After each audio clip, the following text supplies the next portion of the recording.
안녕하십니까. 김낙곤의 시사 본색입니다. 오늘도 이번 한 주 쏟아진 수많은 뉴스 속에서 우리 삶과 직결된 이슈를 찾아내 그 속의 본질, 본색을 찾아보겠습니다.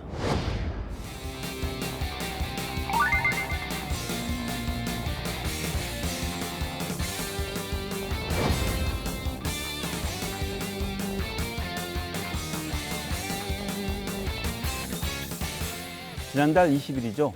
왜 이렇게 조용한가 싶었는데 드디어 광주형 일자리 합작 법인이 현대차 투자가 결정된 지 7개월 만에 설립됐습니다. 뭔가 일이 시작되니 자동차 공장 설립을 위한 것들 첫걸음을 뗐다는 점에서 안도의 목소리가 나오는 한편 또 다른 쪽에서는 걱정의 목소리도 나오고 있는 것 같습니다. 이 시간에는 광주형 일자리의 현재 진행 상황을 살펴보고 제기되고 있는 걱정들에 대한 이야기도 함께 나눠보도록 하겠습니다. 네, 두 분을 소개하겠습니다. 광주광역시 문화경제부시장 이병훈 부시장 나오셨습니다. 네, 안녕하십니까.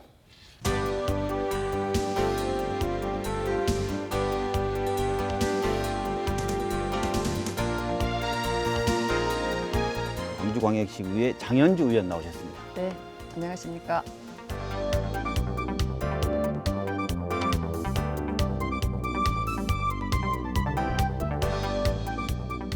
지난 1월 말씀드린 것처럼 현대차의 그 투자를 정말 어렵게 이끌어냈습니다. 그 위에 어떻게 진행되고 있는지 궁금한데요.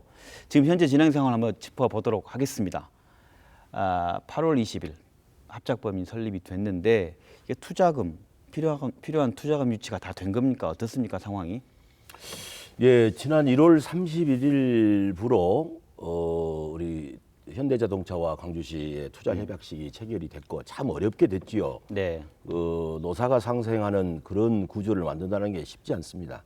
근데 어쨌든 거의 되고 난 뒤에 약 7개월이 걸려서 지난 8월 20일 날 이제 발기인 총회 출범식을 갖게 됐습니다. 그렇게 시간이 제일 많이 걸렸던 것은 네. 뭐니 해도 어려웠던 것이 네. 투자금 확보였어요. 자기자본금. 전체에서 약 5,754억을 잡았는데 여기서 순수한 자기자본을 2,300억을 잡은 겁니다.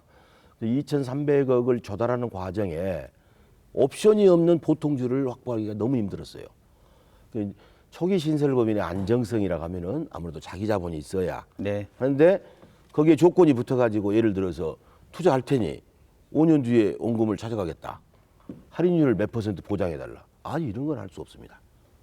투자를 그대로 순수하게 보통주로 해야 이 신설법인의 이 조기 안정성, 그래야 지속성이 담보되기 때문에 그 투자금 확보가 사실은 굉장히 어려웠지만은 어쨌든 그게 잘 채워져서 네. 2,300을 조달해서 8월 20일 날 발기인 총회하고 발대식을 하게 된 것이죠. 쉽게 정리한다면 투자금 유치 금액이 지금 2,300억. 예. 2,300억이 이제 자기 자본입니다. 다 아시다시피 강주시가 일대 주주잖아요. 네네. 일대 주주로서 21% 자기 자본을 해야 되고, 네. 그다음에 현대차가 19%로 2대 주주가 되고, 네. 그다음에 이제 나머지에 투자금을 투자.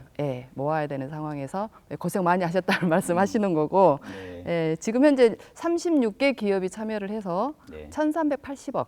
나머지 그 2,300억을 채운 겁니다. 공장 설립이 이렇게 이제 진행될 것 같고 공장 외에 일명 우리가 이 광주형 일자리의 하나의 중요한 축인 사회적 임금이라는 부분을 얘기하지 않습니까?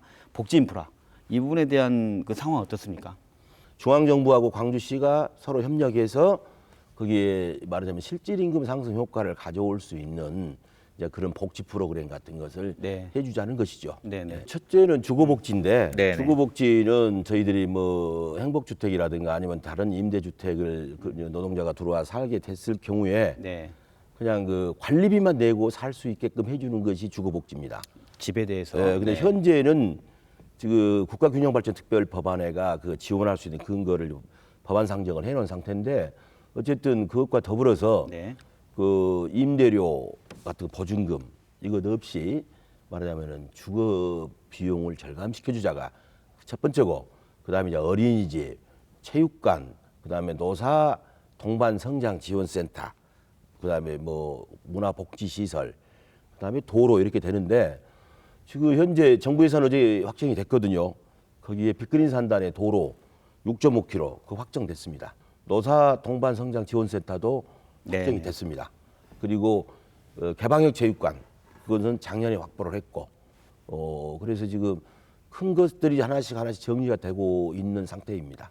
앞으로 일들도 굉장히 많이 있을 거라고 생각합니다. 왜냐하면 아이들이 크면 학교 문제도 해결해야 되는 거고 그렇죠. 또 교통 문제도 해결해야 되는 거고 굉장히 많은 것들이 산적돼 있는데요. 그래서 이제 뭐 국가 지원이라든가 지자체의 계속적인 관심이 필요한 겁니다. 총 네. 들은 복지 인프라 예산도 지금 3천억 규모예요. 네. 대단히 많은 규모의 예산이 투여가 될 겁니다. 네, 그래서 그 중에 하나가 이제 최근에 진행 상황을 짚다 하나 강론으로 들어간다면 행복임대주택 얘기가 나오고 있어요. 말 그대로 정말 중요한 건 이 집 문제 아니겠어요? 말씀하신 것처럼 그 부지가 없어서 차질을 빚고 있다. 뭐 이런 보도도 나오고 어떻습니까? 이 현재 그 행복임대주택에 대한 진행 상황과 이게 지금 LH공사하고 우리 도시공사에서 네. 짓는 이제 네. 아파트가 이제 행복 임대주택들이 많이 있을 건데 네, 임대주택 부지는 기존에 계획이 돼 있는 것을 일정 물량을 확보해서 네, 그 취업될 노동자들에게 제공하는 것하고 네. 그 다음에 장기적으로 추가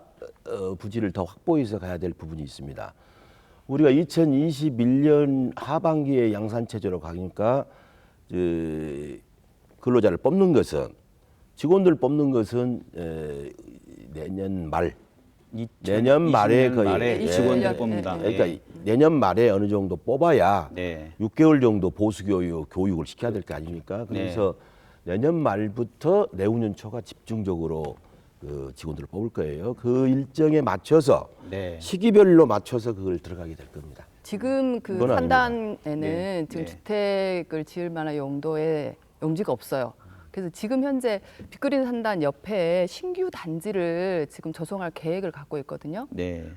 지금 빅그린 산단은 지금 강주하고 한평하고 이렇게 같이 묶어져 있잖아요. 그러다 네. 보니까 지자체별 입장 차이가 있어서 이게 산단을 운영하는 데 굉장히 또 어려움도 있고 지금부터도 좀 협상이 필요한 데도 있고 이렇습니다. 그래서 강주 쪽으로 산단을 다시 더 확대 조성을 하려는 계획을 갖고 있고 그 영역이 지금 7월부터 들어가 있어요. 그러면 앞으로 이제 2년 안에 신규 단지를 거기 만들면 그쪽에 공동주택 용지를 확보하겠다라는 시의 계획들을 이제 갖고 있는 거고. 네. 그러면 그 기간 안에 어떻게 할 거냐 그러니까 그 하는 기간 거는 안에 이제 말씀하신 그 대로 기간 안에 어떻게 그간에 하신다? 이제 임대주택들을 가까이 있는 지금 광산구 쪽에 임대주택들이 많이 있지 않습니까? 네. 한국에서도 많이 짓고 있고 지금도 거기에 일단은 공실 한 800채 정도는 이미 좀 네. 이야기가 되고 있다 이렇게 좀 그래도 그 지점이 궁금한 게 광주 지역 공공임대 아파트를 지금 현재 그 간의 문제 해결을 위해서 공급한다면 또 광주에 살고 있는 사람들의 그 공공임대 아파트에 대한 기회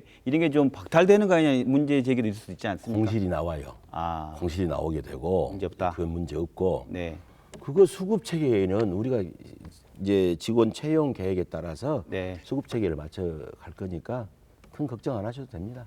아까 말씀드린 그 지난달 20일 회사 법인 이름은 광주 글로벌 모터스. 그 대표이사로 박광태 전 광주광역시장이 선임됐어요. 지역 내에서 여러 목소리가 앞서 말씀드린 대로 나오고 있는데 먼저 부시장님께 광주시에서 박광태 전 시장을 적임자라고 보신 이유가 있을 것 같아요. 설명해 주신다면 어떻습니까?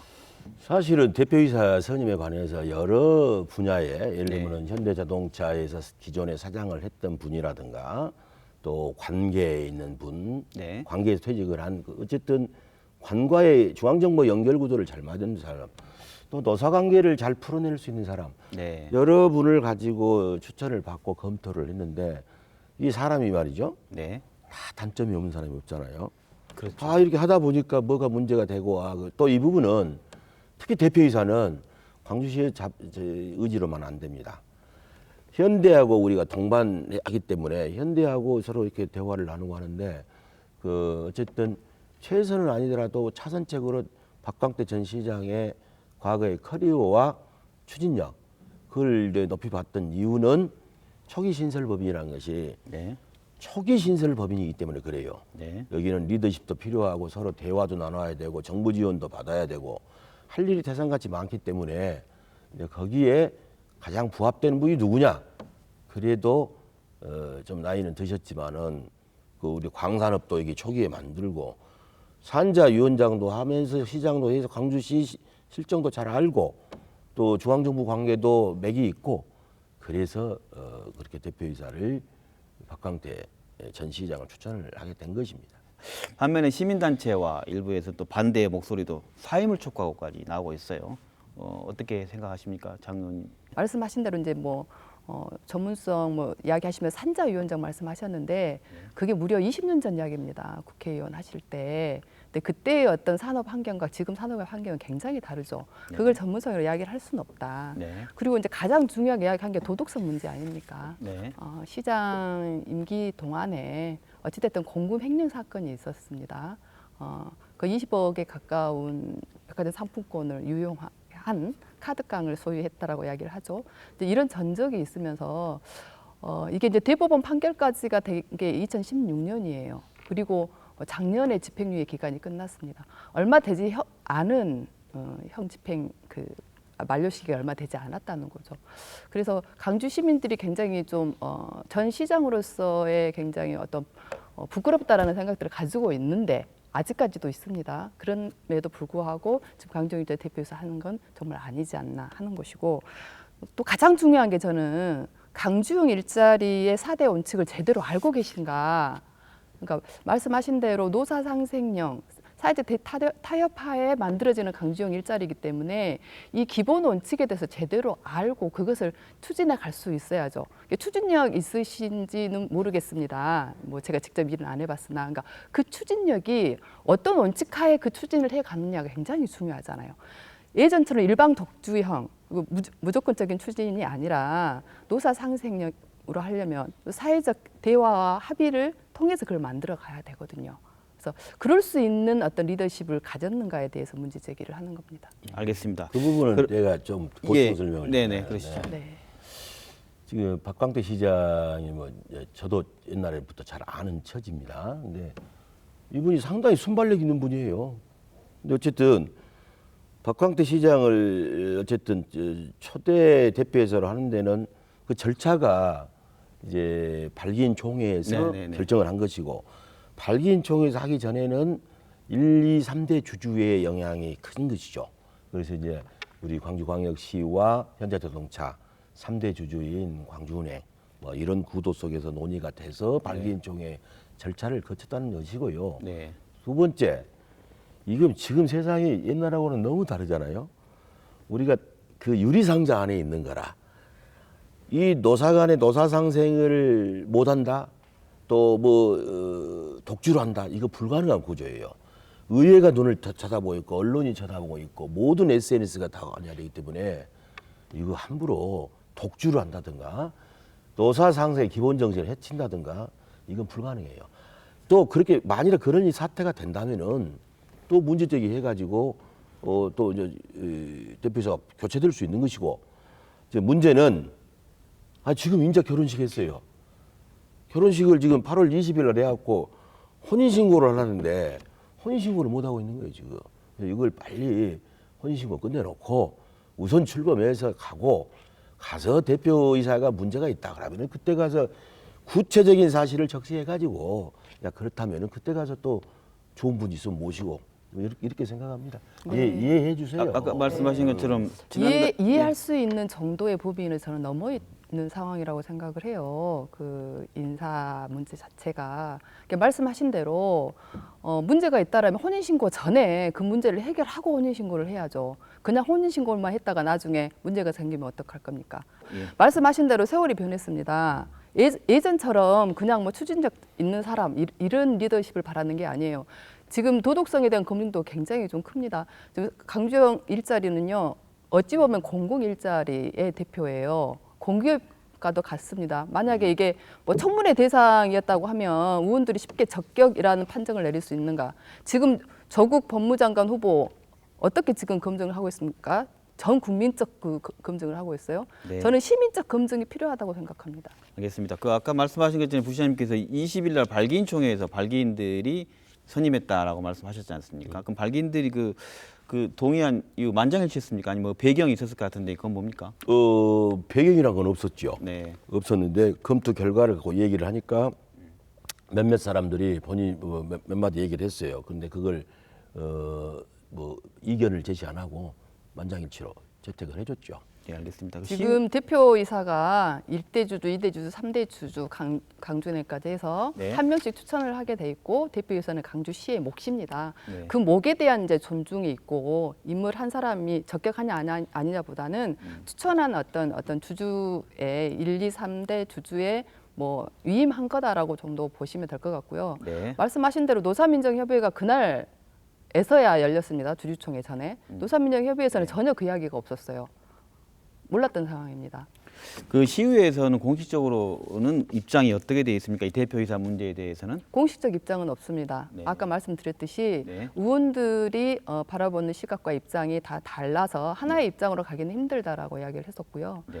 산업건설위원회 차원에서는 굉장한 우려들을 하고 있습니다. 지금 합작법인에 대한 대표이사 선임 됐고 나머지 2명의 또 이사가 있지 않습니까? 이거 언제 어떻게 이루어지는 겁니까? 그건 이제 네.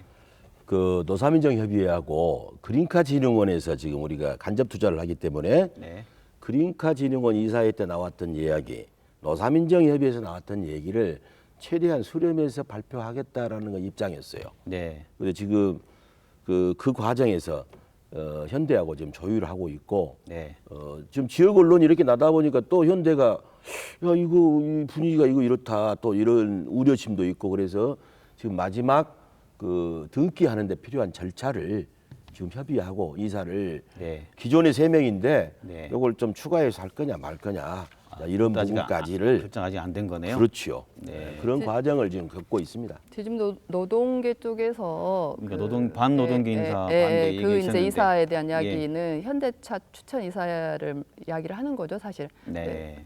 현대차 추천 이사가 이제 부사장 출신의 뭐 이름도 다 거의 공개가 됐으니까요. 박광식 이사로 이렇게 치존하잖아요. 전 부사장님이세요. 네. 근데 노동계에서 보기로는 이분이 노동조합에 대한 관점이라든가 이 강주영 일자리에 대한 이해가 제대로 되어 있지 않다라고 보시는 거고 특히나 이제 노동조합 활동을 소위 뭐 불온시하시는 분이다 이런 말씀도 하시는 분도 계시더라고요. 그런 그러니까 네. 그리고 이제 강주의 어떤 제조 현장을 잘 모르신다. 네. 부사장 하면서도 이제 뭐 대정부나 대국회 이런 그 업무 로비 업무를 많이 하셨던 분이라 실제 뭐 공장 현장이라든가 이런 네. 것들하고 좀 거리가 있지 않나에 대한 문제 제기를 하시더라고요. 이 부분에 대해서는 네네. 이걸 먼저 시민들이 좀 아셔야 될 거예요. 네. 합작법인에서 하는 일이 뭐냐? 현대자동차가 이제 새로운 차종을 개발하잖아요. 차종 개발하는데 몇천억 들어갑니다. 그럼 그 차종 개발된 것을 가지고 합작법인에서는 조립 가공을 하는 것입니다. 그러면 마케팅은 누가 하느냐? 현대가 해요. 합작법인에서 대외 마케팅 불가능한 구조입니다. 그러면 생산, 처음에 차종 개발과 마케팅을 현대가 담당하기 때문에 현대 입장에서는 자기들도 굉장히 부담을 많이 갖는 것이죠. 우리는 그걸 통해서 고용 창출을 하는 것이고 그래서 현대에서 2대 주주인 현대가 추천한 사람을 우리가 배제한다. 이건 투자자 간의 신뢰의 문제가 돼요. 네. 그래서 저분이 어떨 것이다라는 그런 추론은 안 해야 될 것으로 생각이 되고 지금 그것 때문에 우리가 어려움을 많이 겪고 있어요. 네. 출범 초기에 사람을 갖고 이래라 저래라 사실은 투자자가 지금 36개 이제 기관 단체가 투자를 했잖아요. 이 사람들이 총회 멤버고 이 사람들이 이렇게 동의를 해서 가는 부분인데 네. 아웃사이드에서 물론 이게 잘 되기 위해서 그런 것은 충분히 이해가 됩니다만은 그 투자자 입장에 주주 입장에서는 굉장히 불쾌한 거죠. 아 이렇게 하다가 광주형 일자리가 정말 제대로 갈까 네. 이런 우려를 투자자가 가져본다는 것은 문제가 있는 겁니다. 한편으로 뭐 저희가 뭐 전문적이지 않아서 그냥 말씀드릴 수도 있는 건데 각자 분야의 노사민정의 모델이니까 각자 분야에 각자 이사 선임하고 그러면서 대표 노동계도 이사 선임하고 이런 방법은 없습니까? 그러면서 실제 노동이사제는 네. 강주형 일자리에서 기본으로 수용을 해야 될 부분이라고 생각을 하고요. 뭐 3인 이상의 이사로 한다라는 게 정가안에 그렇게 되어 있는 거죠. 그래서 이후에 네. 그 이사는 이렇게 확대를 할 수 있으니까요. 분명하게 말씀하신 대로 노동이사도 들어오시고 또 지역사회가 추천하신 분도 들어오시고 이렇게 좀 확대해야 되지 않을까. 그 부분은 지난번에 우리가 8월 20일 날 발기인 총회 끝나고 정상적으로 흘러갈 판에 어떤 언론에서 노동이사제 문제가 탁 튀어나왔어요. 네. 그래서 이제 투자자들이 볼 때 아니 이게 뭔 소리야? 그래서 그 원칙은 뭐냐? 노사 상생의 4대 원칙에 입각한 합의서 1월 30일 기준을 가지고 하는데 이게 한 발 더 앞서가 버린 거예요. 노동이사제가. 네. 이게 굉장한 불안 의식을 갖고 있습니다. 그래서 이 부분은 투자자 입장에서 당연하죠. 이게 그러면 처음에 합의해놓고 나중에 가다 또 이렇게 되는 거 아니냐. 그래서 이거 노동이사제는 그 지금까지 논의한 적이 없습니다. 네. 윤종혜 의장을 비롯한 한노총 의장하고도 협의를 했고 그랬는데 노사민정에서도 노동이사제가 거론된 건 없었어요. 그러나 그 노사 관계를 잘 풀어낼 수 있는 이사가 필요하다는 것하고 노동이사제는 천양지차입니다. 그런데 그래서 이제 투자자들한테 이용섭 씨- 그렇다면 네. 투자자들한테 제대로 강정 일자리 설명을 안 하신 거죠. 이렇게 말씀하시면 왜냐하면 투자자들이 그것을 알아야 되지 않습니까? 노사 상생이고 노사 책임 경영이라는 게 4대 원칙 중에 하나예요. 그잖아요. 노사 책임 경영은 뭡니까? 경영에 같이 참여해야 된다는 거잖아요. 네. 책임 있는 이사를 같이 해야 된다라는 이 거죠. 부분은 노동이사제가 들어와야 책임경이 된다는 것은 전혀 다른 차원의 문제입니다. 그것은 우리가 그 노정협의회를 통해서 얼마나 풀어낼 수가 있는 부분이 있고 그래서 이 부분은 너무 앞질러 갔다. 앞질러 가지고 지금 막 출범해가지고 결혼식에 했는데 얘기도 안 났는데 뭐 여기가 걸어다녀라. 이런 격이 돼버린 거예요. 그게 알겠습니다. 굉장히 예, 알겠습니다. 불안 심리를 이 문제는 뭐 현재까지 진행형은 그렇게 해서 이용섭 시장과 윤종혜 위원장이 만나서 현재 그 진행상이 아니다라고 얘기한 정도에 머물러 있는 걸로 놓고 네, 다음에 네. 진행상 보고 또 한번 얘기를 한번 나누도록 하시죠. 어쨌든 이거 8월 하나만 25일 날 네. 그걸 그런 적 없다고 선언을 했어요. 다 네, 확인하고. 출발하면서 꼭 해야 된다라고 전제하진 않았고 네. 그렇게 이후에 가야 되지 않겠는가에 대한 원칙 목적, 확인을 방향은 하는 겁니다. 필요하다 이런 네, 말씀. 네. 알겠습니다. 그래서 이제 지금 보니까 뭐 엊그제 보니까 울산 영 일자리 해가지고 또 대통령도 가셔서 크게 하니까 또 우리 노동계도 걱정했었어요. 이게 친환경 자동차 관련된 부분이 우리도 앞으로 또 갈 방향 중에 들어 있는데 그거 다 뺏긴 거 아니냐라는 노동계가 또 기자회견 했다가 또 다시 또 거두고 이런 게 있었는데 이거 어떻습니까? 이 얘기를 간략하게 두 분이 한 말씀 해주신다면. 그 신문에 나고 막 그랬어요. 네. 우리 광주 것을 네. 울산에 가져갔다. 네네. 그건 전혀 아니고요. 네. 지금 현재 그 현대 모비스가 전국에 한 12군데 있습니다. 지금 현재도 울산에만 있는 건 아니죠. 그 현대 모비스가 이번에 하게 된 것은 원래 계획된 물량입니다.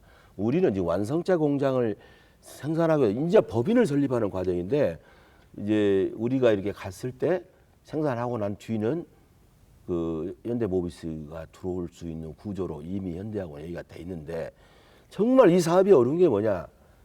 이 기업 가치, 기업 비밀을 공개를 하게 되면은 상대가 있어가지고 지금 울산도 있고 다 막 그러잖아요.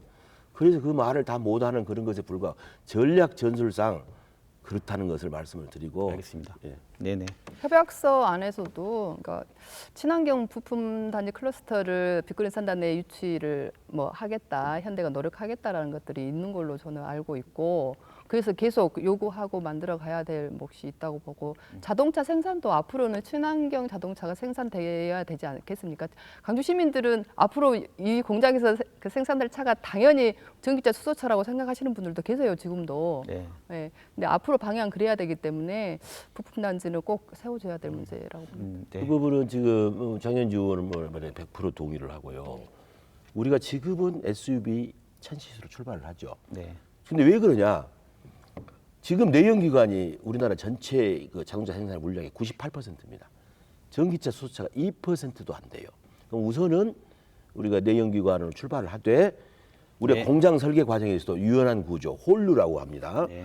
공장 설계 때도 친환경 차로 전환할 수 있도록 설계가 들어가고 적정 시점에 전환될 수 있도록 친환경 부품 클러스터 계속하고 그리고 앞으로 친환경 차의 부품은 광주에 있는 부품 인증센터에서 인증을 받아야 되거든요.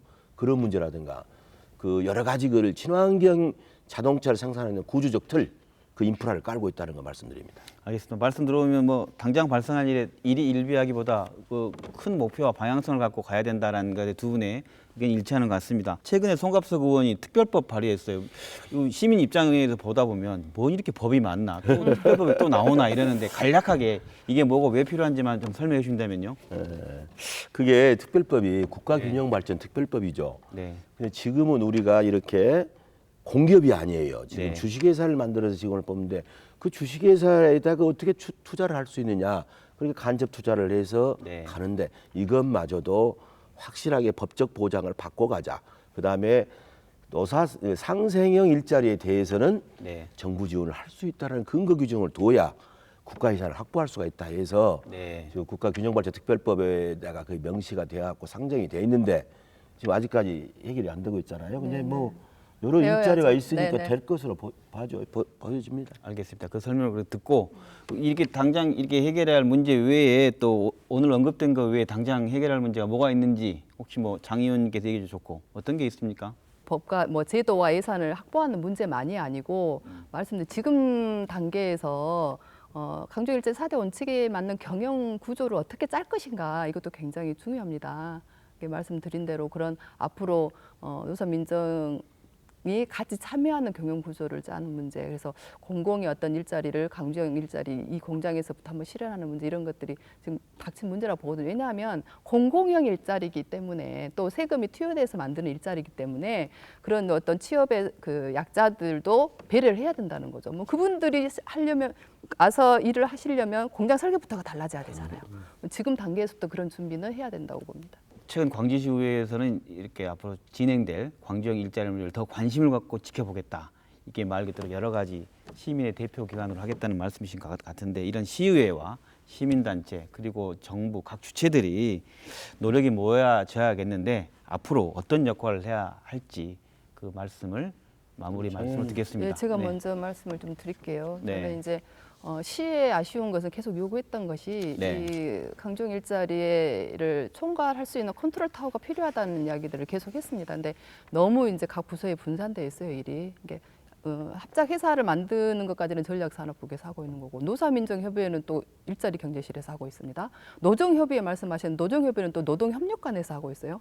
이렇게 분산되어 있고 그래서 시의회에서는 굉장히 불안하게 보고 있는 거예요. 이 추진 시스템을. 그래서 컨트롤 타고 빨리 시에서는 만들어줬으면 좋겠다는 바람을 하고 있고 시의회에서도요 마찬가지로 역할을 해야 되죠. 시민들이 뭐 하고 있냐에 대한 어떤 따가운 어떤 질책들이 있는 거 압니다. 근데 앞서 이제 말씀드렸지만 하소연하고 싶은 것들이 많아요. 왜냐하면 시의회에도 공개되지 않고 진행되는 지금까지 과정들이 쭉 있어왔기 때문에 제대로 된 견제 감시, 의견 제출 이런 것들을 하기가 굉장히 어렵다. 그래서 그에 대해서 앞으로 좀 시도 협조를 해주시길 바라고요.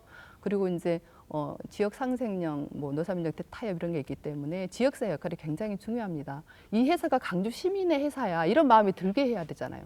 투자자의 회사가 되면 안 된다고 보거든요. 투자자도 같이 지역사회가 함께 도와서 해야 되는구나. 우리 시민들이 나중에 우리 공장에서 시민들의 공장에서 만든 차니까 우리가 먼저 사주자.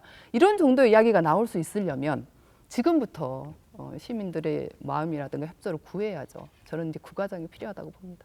이 부분은 이제 합작법인의 성격을 좀 먼저 알고 가야 될 것 같아요. 지금 합작법인이 예를 들면은 SUV 1000cc 모델이 어떻게 나오냐 그것을 미리 공개 못합니다.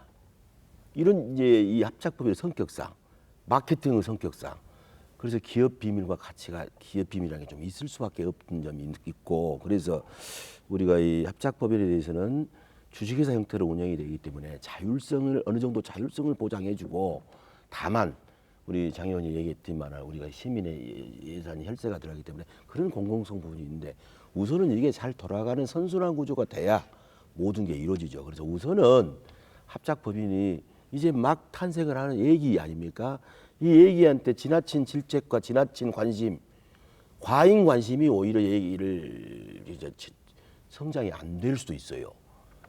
제대로 된 건전한 성장을 하기 위해서 좀 큰 틀에서 이렇게 봐주시기를 우리 광주 시민들이 부탁드리고, 이번에 우리가 주식은 그렇게 했지만은 다음에 공모주 형태로 광주 시민의 참여도 그 길도 열어놔서 우리 광주시의 기업일 수도 있겠다라는 그런 책임감, 또 의무감, 또 프라이드 이런 것도 느낄 수 있도록 앞으로 이제 인선이라든가 이런 거 잘해야 되겠지만은 광주 일자리 이거 대단히 소중합니다. 우리 광주뿐만 아니라 우리나라 제조업의 새로운 혁신의 바로미터가 된다는 점 이해해 주시기 부탁드립니다. 네. 네, 지금까지 없었던 노사 민정 상생의 첫 모델인 만큼 광주형 일자리를 둘러싼 다양한 의견들은 어찌 보면 자연스러운 것일지 모르겠습니다. 걱정과 비판을 포함한 다양한 목소리도 그저 갈등에서 그치는 것이 아니라 사업 성공을 위해 뜻을 모아가는 발전적인 과정으로 기억되길 바랍니다. 김낙곤의 시사분석, 앞으로 그 과정을 지켜보도록 하겠습니다. 오늘 말씀 나눠주신 두 분 고맙습니다. 네, 감사합니다. 고맙습니다.